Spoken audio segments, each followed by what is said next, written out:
Hello, everyone. So this is the second part of my lecture series for functions, limits, and continuity. And these three are essential on the study of differential calculus. And if you have watched my first video, I showed you how to formally define a function and characterize the given function in terms of its behavior, in terms of its domain and range. So I taught you how to find the domain and range and how to sketch or how to trace the graph of a given function. So this is the second part, and here I'll be showing you the different types of functions. So in general, there are only two types of functions. So the first one is algebraic functions, and this includes linear function of the form f of x equals ax plus b, where a be element of real number, of course.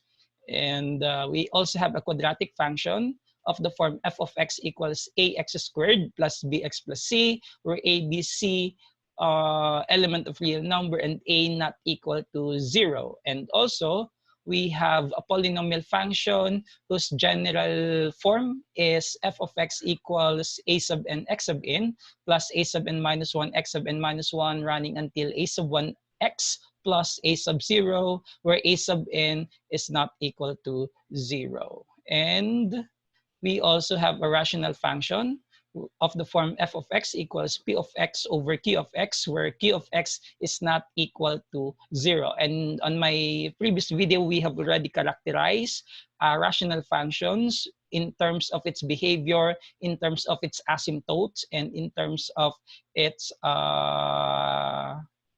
characteristics. So, and the other function is what we call the transcendental function. So what is the transcendental function? So technically, the transcendental functions transcends algebraic functions. In particular, the exponential function of the form e to the x transcends the infinite sum 1 plus x over 1 factorial plus x squared over 2 factorial plus x cubed over 3 factorial running to the infinity. And the function sine x transcends the infinite sum x over 1 factorial minus x cubed over 3 factorial plus x to the 5 over 5 factorial minus x to the 7 over 7 factorial, so and so forth. And we also have a cosine of x, which transcends 1 minus x squared over 2 factorial plus x to the 4 over 4 factorial minus x to the 6 over 6 factorial running until positive infinity. And the transcendental functions may include trigonometric functions, or the commonly known as the six circular functions. So they are the sine, cosine, tangent, secant, cosecant, and cotangent. We also have the inverse trigonometric functions, the inverse sine, inverse cosine, inverse tangent, inverse secant, and inverse cosecant. And we might also include the exponential functions of the form a to the x and e to the x, and the logarithmic functions of the form log of x to the base a and ln x. And then we also have the hyperbolic and the inverse hyperbolic functions, namely hyperbolic sine, hyperbolic cosine, hyperbolic tangent, hyperbolic secant, and hyperbolic cosecant. And then we also have the inverse of all those six functions. So let's start with the six trigonometric functions, or the six circular functions. And these were taken from, of course, the unit circle, okay? So a unit circle is a circle whose radius is equal to 1 and with center at the origin. So from here, we might be calling out a point, say point PXY, and then we can draw a distance from the origin to point P, and then we say it's the radius R, okay? And that's and we know that the angle theta is obtained in standard position. And then the distance from point P, perpendicular distance, of course, the perpendicular distance from point P to the x-axis is y, and the horizontal distance from point P to the y-axis is called x. And from here, we can easily define the six circular function, of course. And so we let theta be an angle in standard position, and we let p of xy be a point on the terminal side. And if r equals the square root of x squared plus y squared, and the distance from the origin to the point p of xy, then we have, by applying the SOHCAHTOA principle, yeah, then we have sine theta is equal to the opposite side over the hypotenuse. So this is the adjacent side, the opposite side, and this is the hypotenuse. So sine theta equals y over r, where r not equal to 0, of course. And then we have cosine theta, that's the adjacent side over the hypotenuse, so that's x over r. And then we also have tangent theta, which is the ratio of sine and cosine function, so that's tangent theta equals y over x, where x not equal to 0. We also have the other three remaining circular functions, namely cosecant theta, which is equal to r over y. And you will notice that cosecant theta is the reciprocal of your sine theta. So which means cosecant theta is equal to 1 over sine theta, where y is not equal to 0, of course. And we also have the secant theta, which is the reciprocal of the cosine function. So that secant theta is equal to r over x, where x not equal to 0. So, which means the secant theta is defined for all values of x not equal to 0. And you will notice that secant theta is just the reciprocal of your cosine theta, which means secant theta is equal to 1 over cosine of theta. And then we also have that cotangent theta, which is equal to x over y. Again, y not equal to 0. And cotangent theta is the reciprocal of tangent theta. And in terms of graph, so this is how we draw the graph of the 6 circular functions. We have the sine functions. This is what you call the sinusoidal wave, and whose amplitude is equal to 1. Okay. And this is your cosine x. Okay. The amplitude is also equal to 1. And you also have the tangent theta, and you will notice that for every multiples of pi over 2, your tangent theta is undefined, because at pi over 2, the cosine function is equal to 0. So you have y over 0, it's undefined. So for every multiples of pi over 2, namely negative pi over 2, pi over 2, 3 pi over 2, 5 pi over 2, the function tangent x is undefined. And then we also have the cosecant x, and this is again equal to 1 over sine x. And you will notice that since that is reciprocal of your sine x, and we recall that sine x is equal to y over r, therefore cosecant x is r over y, and which means y cannot be 0. And we will notice that at any angle multiple of pi, simply negative pi, pi, 2 pi, then 3 pi, so on and so forth, your cosecant theta is undefined, basically because at that particular angle, your y coordinate is 0.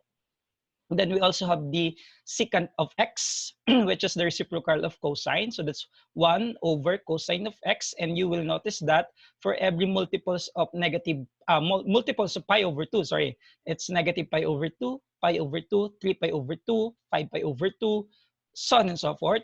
Then the value of your x is equal to 0. And since secant x is the reciprocal of is the reciprocal of cosine, then your x coordinate on those angles is equal to 0. And then finally, we have your cotangent of x. And at any multiples of pi, 2 pi, then your cotangent of x is undefined. And here are the characteristics in terms of the domain and range. We say sine x or sine theta. The domain is from negative infinity to positive infinity, and the range is the closed interval negative 1, 1. Cosine theta, its domain is negative infinity to positive infinity, and its range is the closed interval negative 1, 1. For tangent theta, since the tangent theta is undefined at all multiples of pi over 2, then plus n pi, where n element of integer, sorry, and then the domain is x element of real number except those values of x. And then the range is from negative infinity to positive infinity. Your cotangent theta is undefined at any x equal to n pi, where n is an element of integers. And then the domain of this function is x element of real number except all those multiples of pi. And then the range is from negative infinity to positive infinity. For secant theta, so again, the secant theta and the tangent theta are defined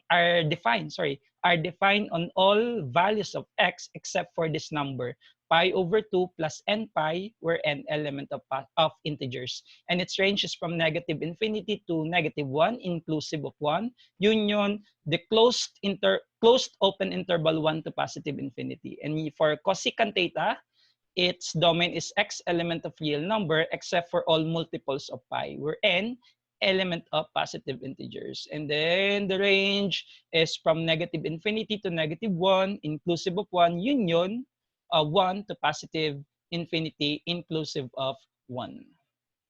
And then for the inverse trigonometric function, so when we say inverse trigonometric functions, the domain of those trigonometric function is the range of this function, and then the range of the trigonometric function is the domain of these functions. And here are the characteristics. So these are the three of the commonly used inverse trigonometric functions, namely the inverse sine, inverse cosine, and inverse tangent. And then we also have the domain and range. Since the inverse function will use the principal angle, then the domain of arc sine, or the sine inverse, is the closed interval negative 1, 1, and its range is the closed interval negative pi over 2 to pi over 2. And for arc cosine, or the inverse cosine, its domain is the closed interval negative 1, 1, and the range is the closed interval 0 to pi. And for arc tangent, the domain is the set of all real numbers, and the range is the open interval negative pi over 2 to pi over 2. Okay. And then we also have the exponential and logarithmic functions. And these two go along together basically because the exponential is the inverse of logarithmic and the logarithmic is the inverse of exponential. So we might play along with these two kinds of functions. And the exponential function is of the form y equals a to the x. And the logarithmic function is of the form y equals log of x to the base a, where a element of positive real number except 1. So say for example, the expression 2 to the 4 is equal to 16 can be written of the form log of 16 to the base 2 equals 4. Okay. And we also have an expression 3 raised to negative 4 equals 1 over 81 can be rewritten as log of 1 over 81 to the base 3 equals negative 4. And then for the graph of this function, say we have y equals 2 raised to x. And this happens whenever your a is greater than 1. Remember that the value a should be greater than 0, or element of positive real number, but except 1. Okay, so we have y equals 2 raised to x, and when x is negative 3, then we might say f of x is 1/8, or f of negative 3 is 1/8. Then if we have negative 2, then y is 1/4. Okay, and then if x is negative 1, and then you have f of x is 1/2. Okay, and then when x is 0, we have 1, and when x is 1, we have 2. When x is 2, we have 4, and when x is 3, we have 8. So the graph of this function is given by this curve. Okay, so what if the value of a is greater than 0 but less than 1, in between 0 and 1? Okay, so say we have y equals 1/2 raised to x, and then we might draw its ordered pair. So when x is negative 3, we have 8. When x is negative 2, we have 4. When x is negative 1, we have 2. Okay. And then when x is 0, we have 1. When x is 1, we have 1/2. When x is 2, we have 1/4. And when x is 3, we have 1/8. And then we might draw the function y equals 1/2 x. And you will notice that the domain of this function is the set of real numbers, okay?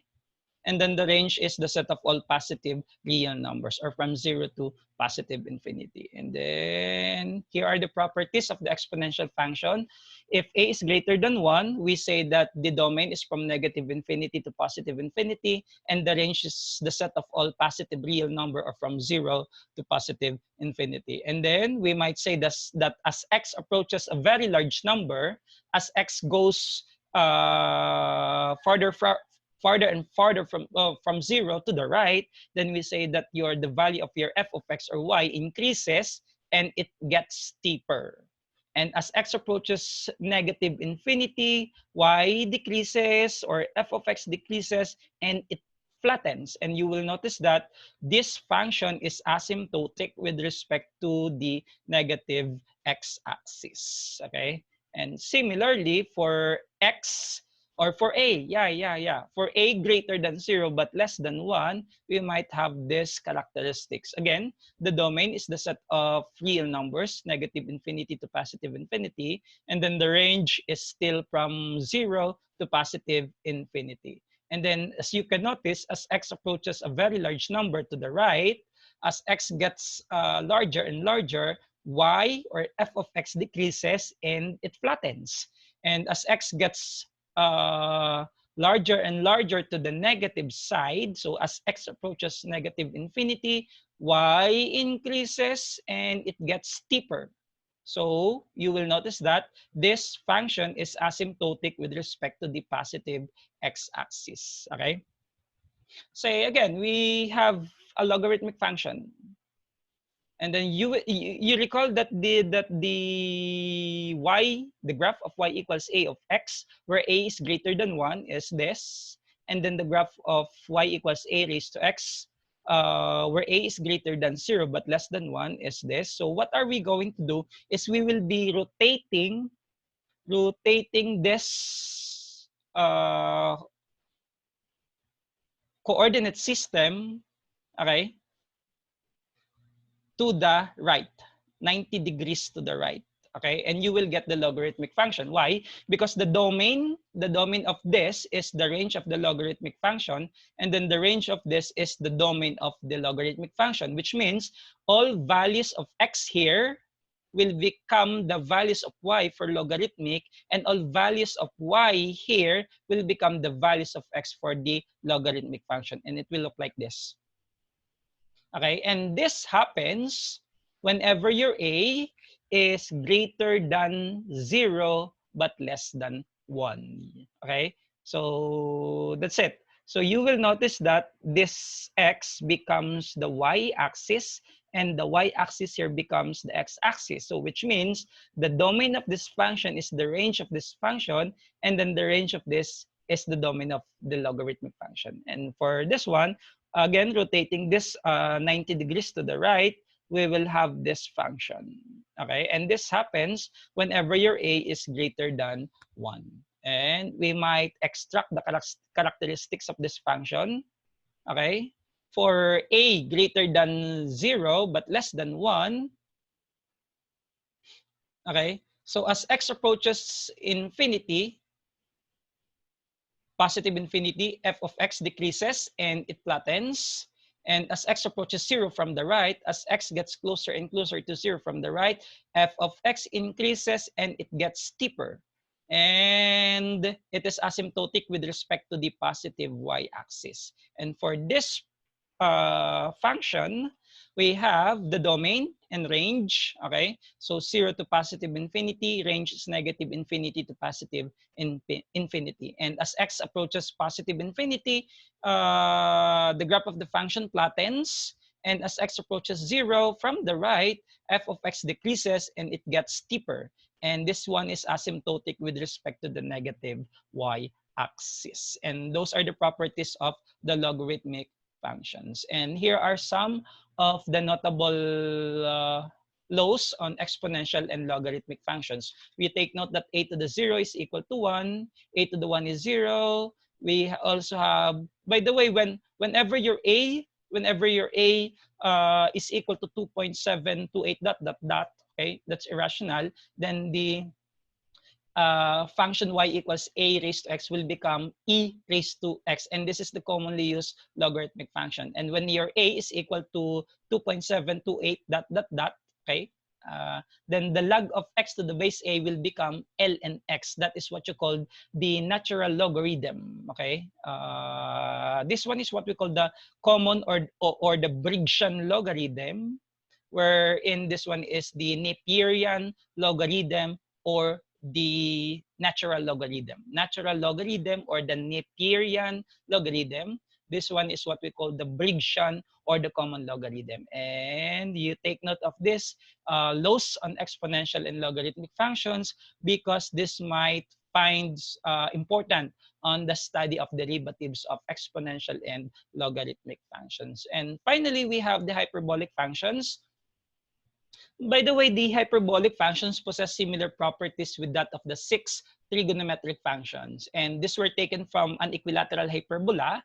And the hyperbolic functions found applications on the study of catenary cable.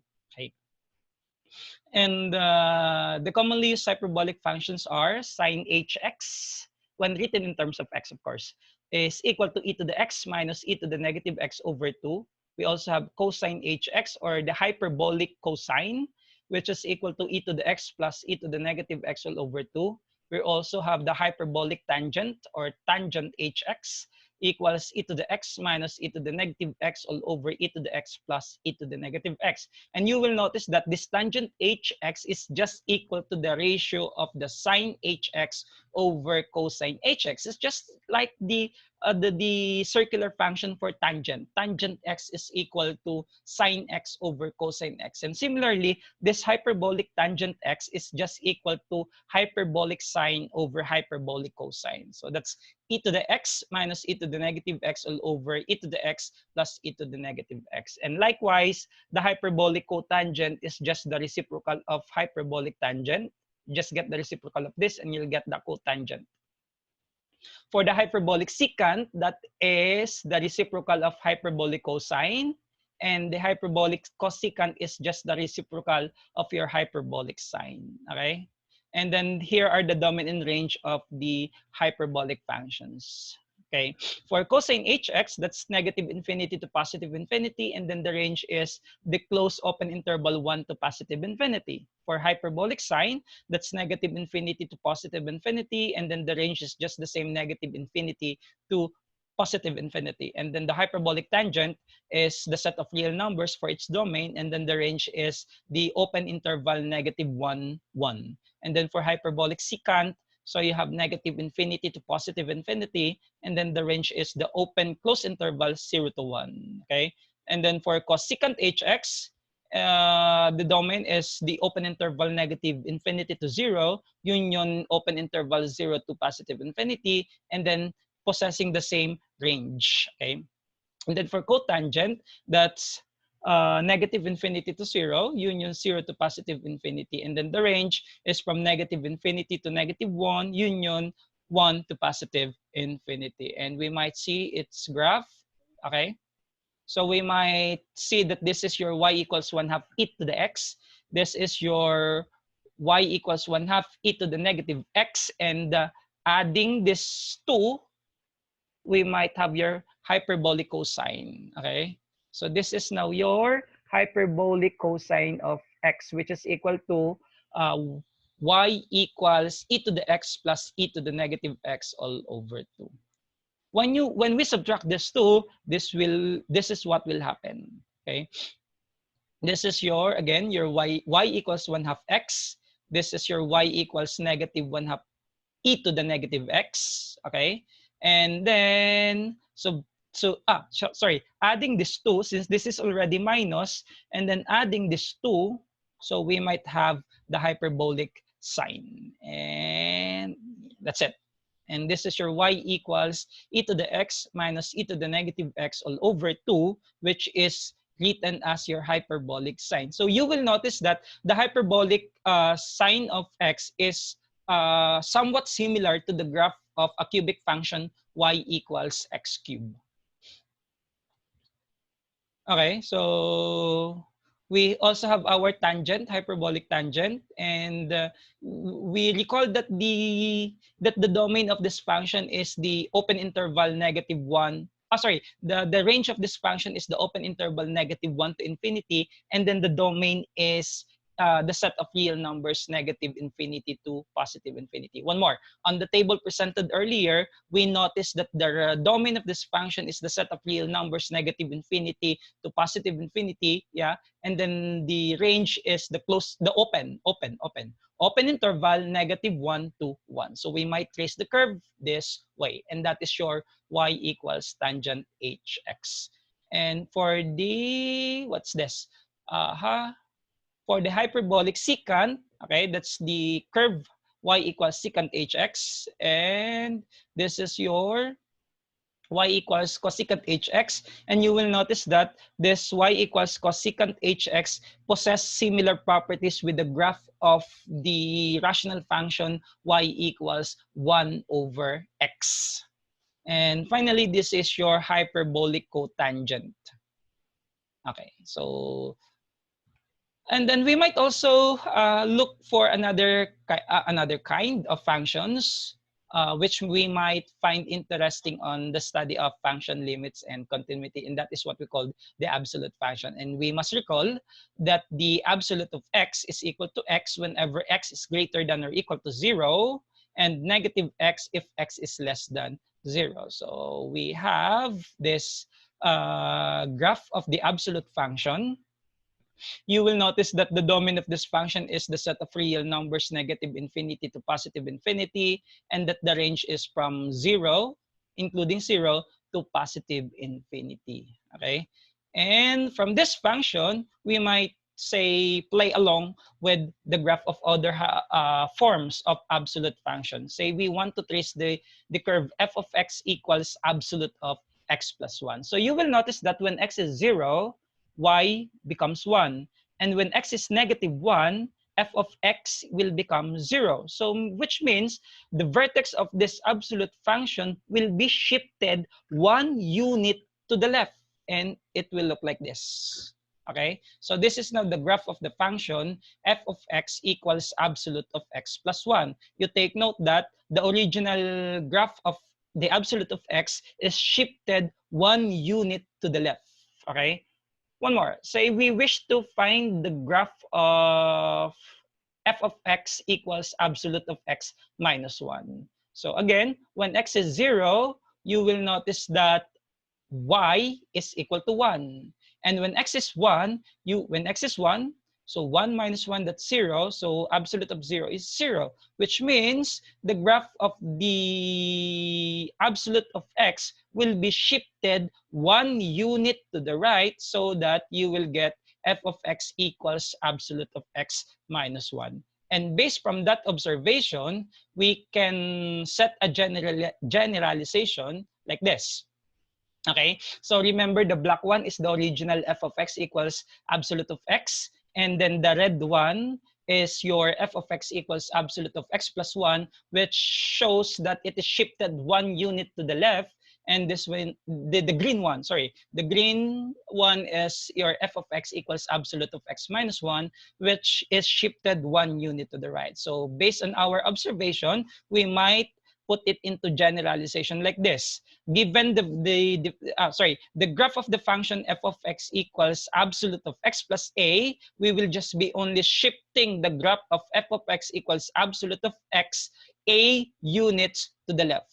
Okay, and then for the graph of the absolute of x minus a, we will just be shifting the graph of f of x equals absolute of x a units to the right. Okay, one more as we play along with this one. Say I'll be getting, again, this one is the function f of x equals absolute of x. And I'll be getting f of x equals absolute of x plus 1. So we might see that the shifting of the vertex, this one is the vertex, we might see that the shifting of the vertex of the absolute of x goes up and down. Okay, so when x is 0, you will notice that y is 1. And when x is -1, okay, so y is 2. So which means the graph of the function f of x equals absolute of x will be shifted 1 unit upward, okay, 1 unit upward, and we will get the graph of f of x equals absolute of x plus 1. And similarly, if we want to look for the graph of f of x equals absolute of x minus 1, and then we might see that the original graph of absolute of x will be shifted 1 unit downward. And based on that observation, we can generalize it this way.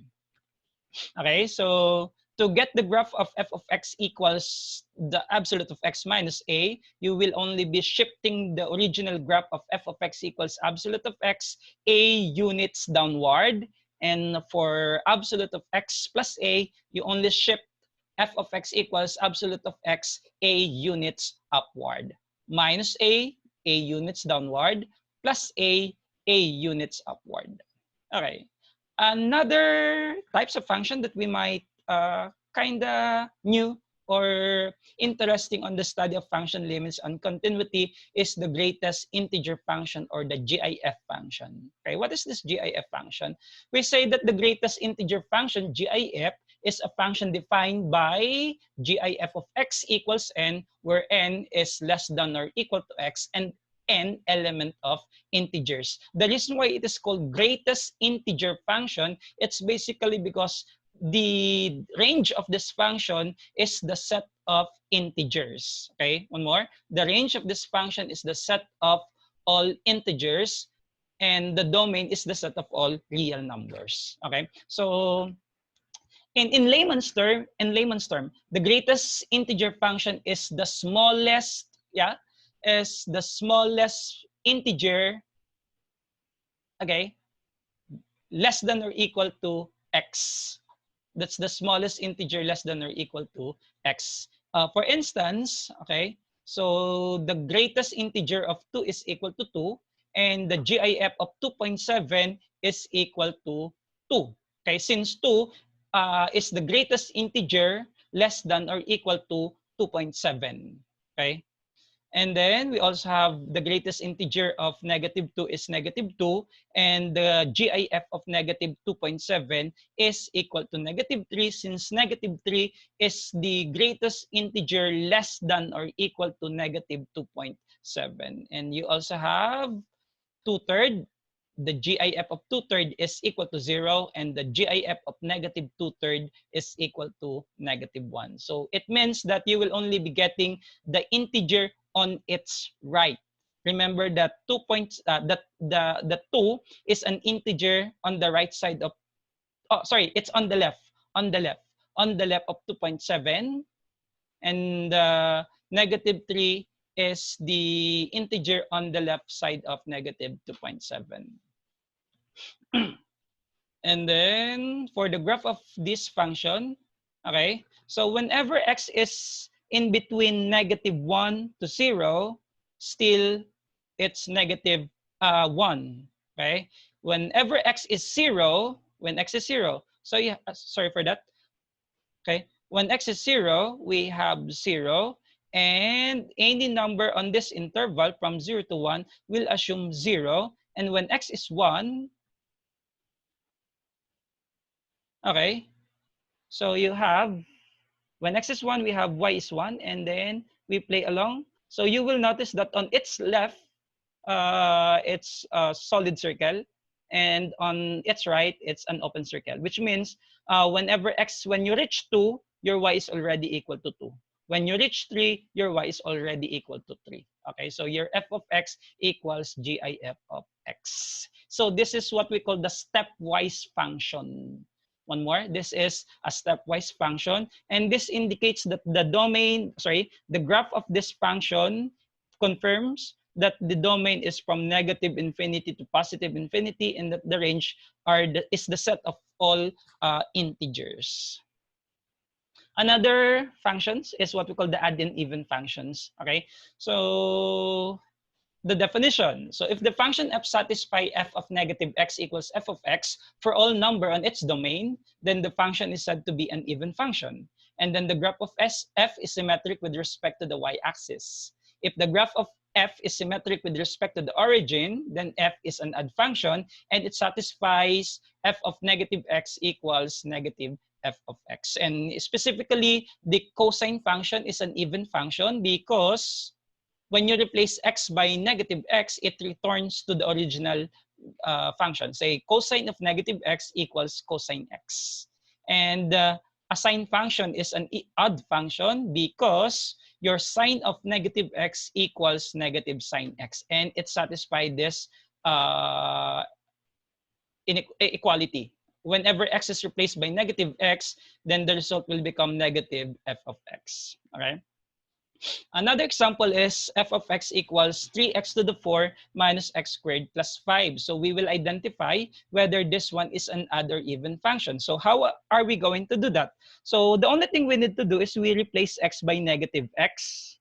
So we have, when x is replaced by negative x, then we have 3 times negative x to the 4 minus x is replaced by negative x squared plus 5. And then simplifying, we know that when a negative number is raised to an even power, it will stay positive. Okay, so we'll have f of negative x is equal to 3x raised to 4.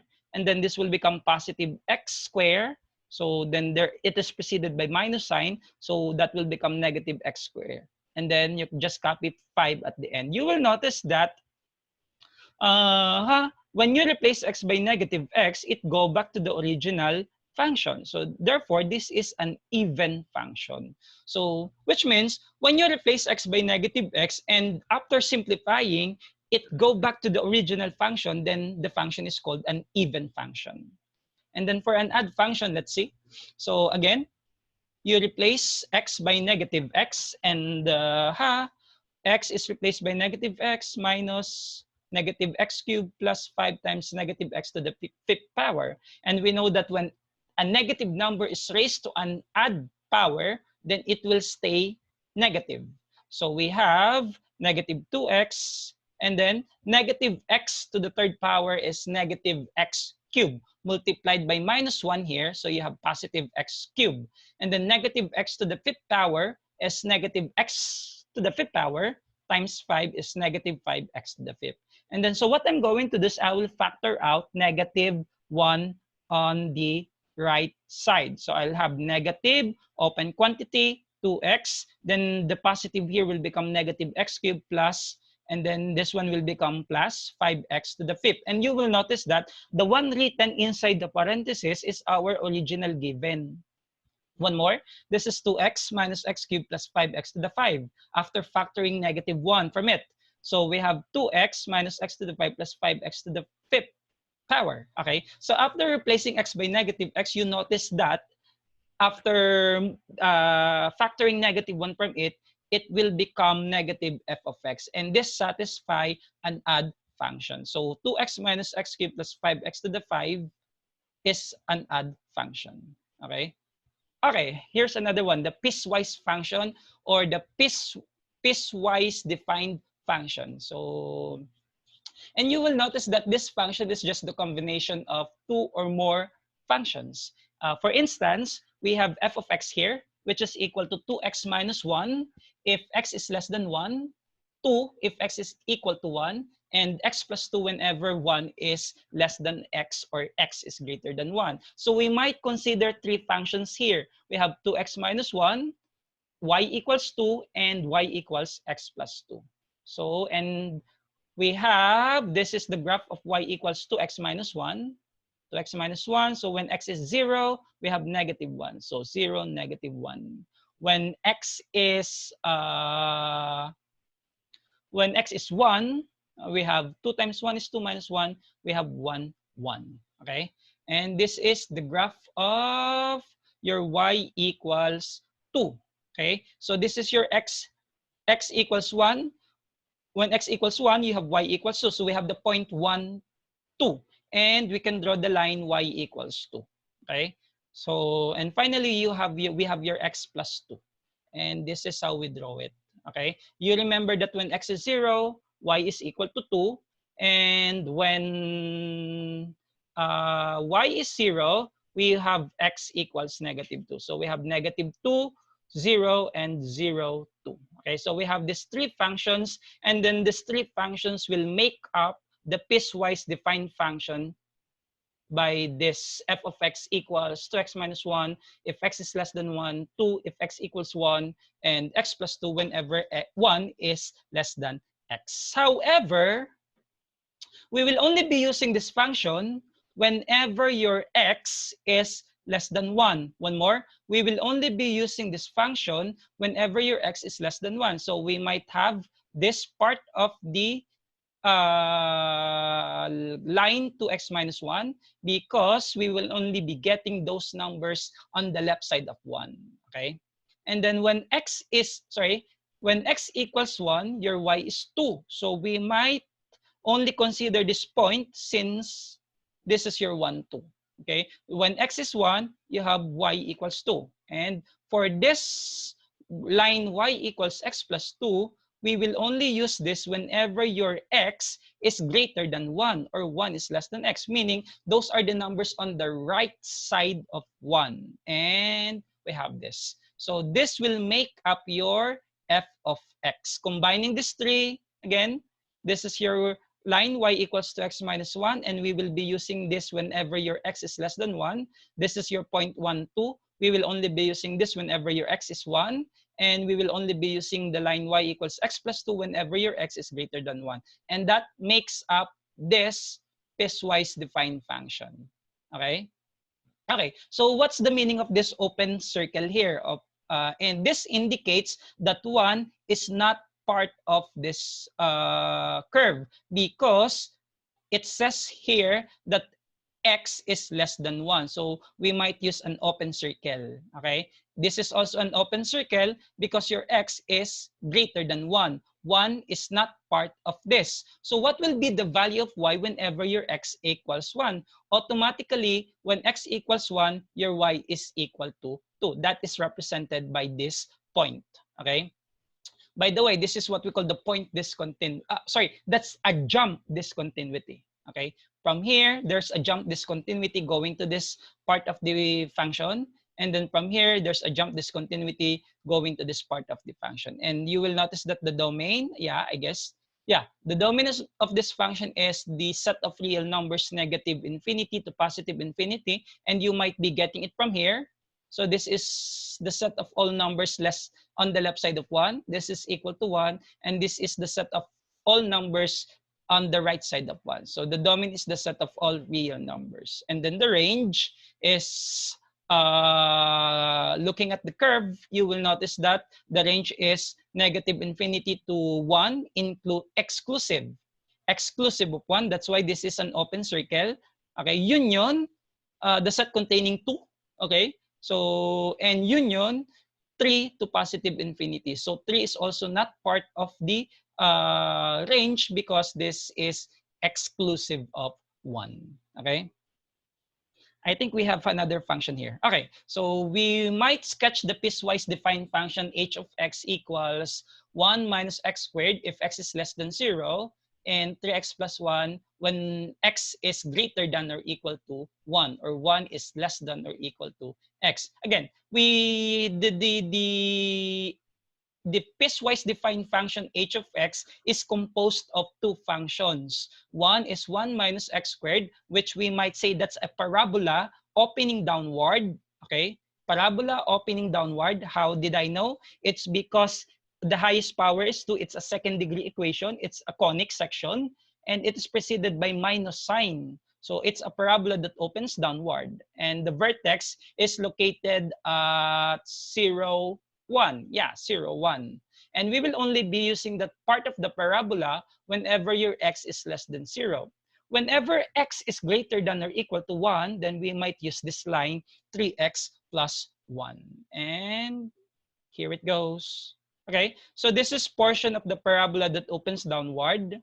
And we will only be using this whenever your x is less than 0. So those are the numbers on the left of 0. Okay, and whenever your x is greater than or equal to 1, any numbers on the right side of 1, inclusive of 1, then we might be using this part of the line. So how do we trace the curve? Again, you first trace this parabola. You first, then you trace this line, and then you cut it out based on the criteria on its domain. Okay, and then the domain of this function, you will notice here, it's from negative infinity to 0, exclusive of 0, because this is an underlined, the reason why we have an open circle here. Union, close interval 1 to positive infinity. Okay, why is this bracket? It's because your symbol here, your inequality symbol here is underlined, which means 1 is inclusive.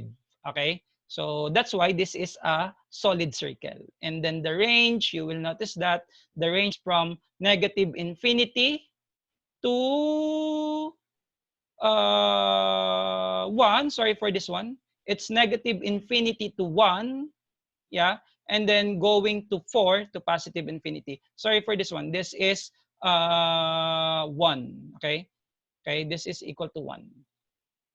So it's negative infinity to 1 union 4 to positive infinity. Okay, one more, the range is negative infinity to 1 because of this union 4 to positive infinity. And then final, okay, one more. This one is what we call the jump discontinuity. And then another one, the piecewise defined function g defined by g of x equals x plus 1 when x is less than or equal to negative 2 and the square root of 4 minus x squared if x is greater than negative 2 but less than 2, and 1 minus x when x is greater than or equal to. Again, we classify these three functions. This is a line, okay? This is also a line, and this one is a semicircle with center at the origin, radius equal to 2, okay? And then we might trace it up. So this is your circle, semicircle, sorry. That's your semicircle, square root of 4 minus x squared. And we will be using this whenever your x is less than negative 2 but greater than, x is greater than negative 2 but less than 2. So that's negative 2 and this one is 2, okay? And then we might use an open circle here because this one is an underline, meaning exclusive of 2. Because whenever your x is negative 2, we will now be using this line, and whenever your x is equal to 2, we will now shall be using this 1 minus x. And here it goes. So this is your line x plus 1, okay? And we will only be using this whenever your x is less than or equal to negative 2, inclusive of 2. That's why that's a solid circle. And then for 1 minus x, inclusive of 2. And you will notice that the domain of this function is the set of real numbers, negative infinity to positive infinity, and that the range is from negative infinity to negative 1, inclusive of 1, union 0 to 2. Okay? Okay, so operation and functions. Given two functions, say f and g, then those functions can also undergo certain type of operation. We can also add, okay, functions. Given two functions f and g, their sum denoted by f plus g is a function defined by f plus g of x equals f of x plus g of x, and then their quotient, their difference denoted by f minus g is a function defined by f minus g of x equals f of x minus g of x. And their product, okay, denoted by f times g is a function defined by f times g of x equals f of x times g of x. And its quotient, their quotient, f over g is f over g of x equals f of x over g of x. And finally, we have the composite function of f on g denoted by f of g. This is defined by, this is read as f of gx equals f of g of x. And then you have to take note that the domain of f of g is the set of all numbers x in the domain of g such that g of x, or the range of g, is in the domain of f. That's the important characteristics of the composition of function. Example, say we have f of x equals 2x plus 1, and g of x equals x squared minus 2x plus 1. And then we might want to find f plus g, f minus g, f times g, and f over g. For f plus g, give by using the definition earlier, so we say that f plus g of x equals f of x plus g of x. And then f plus g of x equals your f of x. This is your f of x, 2x plus 1. Then g of x is x squared minus 2x plus 1. Combining the two, so we have 2x minus negative, 2x minus 2x is 0. So we only left with x squared. Then 1 plus 1 is equal to 2. So f plus g of x equals x squared plus 2. For letter B, difference, f minus g of x equals f of x minus g of x. And then you have 2x plus 1 minus the quantity x squared minus 2x plus 1. Simplifying, you have 2x plus 1 minus x squared minus 2x plus 1. And that will give you negative x squared plus 4x. Yeah, it's negative x squared. That's it. 2x minus negative 2x, that give you 4x. And positive 1 minus 1 is 0. Yeah, right. Okay. And for the product, fg x equals f of x times g of x. So we have, okay, you can just multiply this by applying the FOIL method. So you have 2x times x squared is 2x cubed. 2x times negative 2x is negative 4x squared. Then we have 1 times x squared is x squared. Negative 4x squared plus x squared is negative 3x squared. Then positive 1 times 1 is equal to negative 1. So we have 2x times 1 is 2x. Then 1 times negative 2x will give you 0. I mean, the sum of the two. 2x times 1 is 2x. 1 times negative 2x is negative 2x. Adding the 2 will give you 0. And then finally, you have 1 times 1 is equal to, oh, sorry again. This one is positive. One more. How can I write? How can I edit that one? Can I see?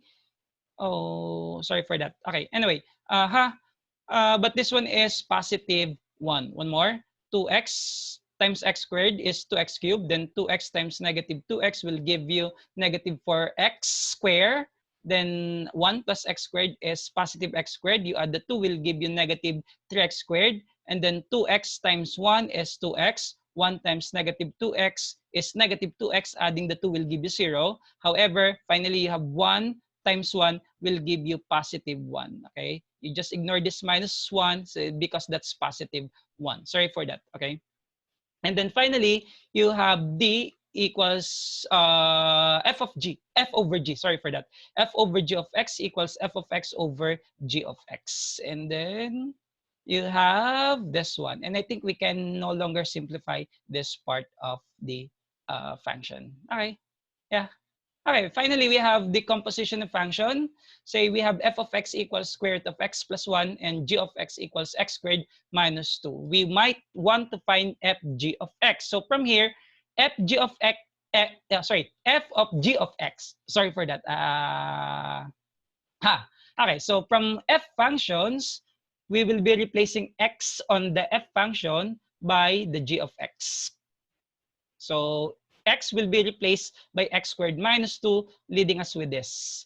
So we have square root of this x will become x squared minus 2 plus 1. And then that will become square root of x squared minus 1. And for letter B, g of f of x, so the x value on the g of x will be replaced by this. Again, this x will be replaced by the square root of x plus 1. And eventually, we will have this.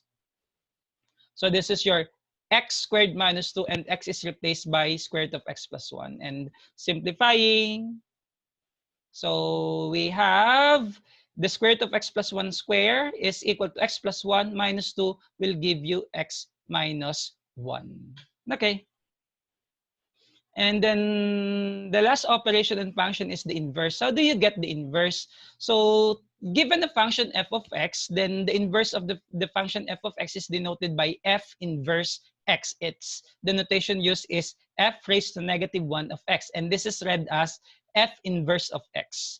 And then, okay, so since the two are inverses, then the domain of f of x will become the range of f inverse of x. and then the range of f of x will become the domain of the inverse f inverse inverse function of x. Sorry. And then how are you going to do that? So what are you going to do is you just replace x by y, replace y by x, and then eventually you solve for y algebraically. One more, you replace x by y, replace y by x, and then you solve for y. So we'll have f of x equals 2x plus 2/3. Okay, so this function can be thought as y equals 2x plus 2/3. And based on the step here, so we will be replacing x by y and y by x. So which means y will become x and x will become y. So you'll have x equals 2y plus 2/3. And then eventually, we will be solving for y. Okay? So what I'm going to do is I will throw this 2/3 on the other side. So I'll have x minus 2/3 equals 2y. And then to avoid this 2, you multiply it by 1/2. Okay? So 1/2 times x is 1/2 x. Negative 2/3 times 1/2 is negative 1/3. Then 2y times 1/2 is y. And eventually you will have y equals 1/2 x minus 1/3. So therefore, given a function f of x equals 2x plus 2/3, its inverse is given by f inverse of x equals 1/2 x minus 1/3. Okay? I think there's another one. Okay? For a rational function f of x equals x minus 2 all over 3 minus 2x, then we might look for its inverse. All right, sorry for that. So again, this function can be thought as y equals x minus 2 all over 3 minus 2x. Okay?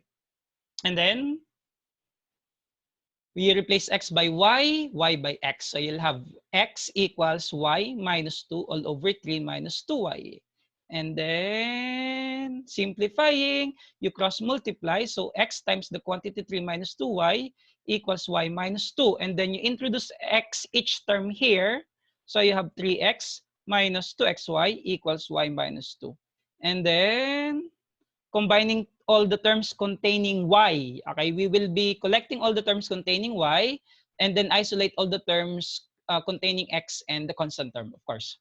Say you have negative 2xy and then this y will be thrown on the left side. So negative 2xy minus y, and then this 3x will be thrown on the other side. So negative 2 minus 3x. And then if we want to avoid the negatives here, then we multiply everything by negative 1. So you'll have 2xy plus y equals 2 plus 3x. And then eventually we will factor out y here. So y times the quantity 2x plus 1 equals the 2 plus 3x. And then you divide everything by 2x plus 1, and eventually you have y equals 2 plus 3x all over 2x plus 1. And therefore, given a function f of x equals x minus 2 over 3 minus 2x, and its inverse, f inverse of x equals 2 plus 3x all over 2x plus 1. And then let's have another one. I think this will be the last. Yeah, I think so.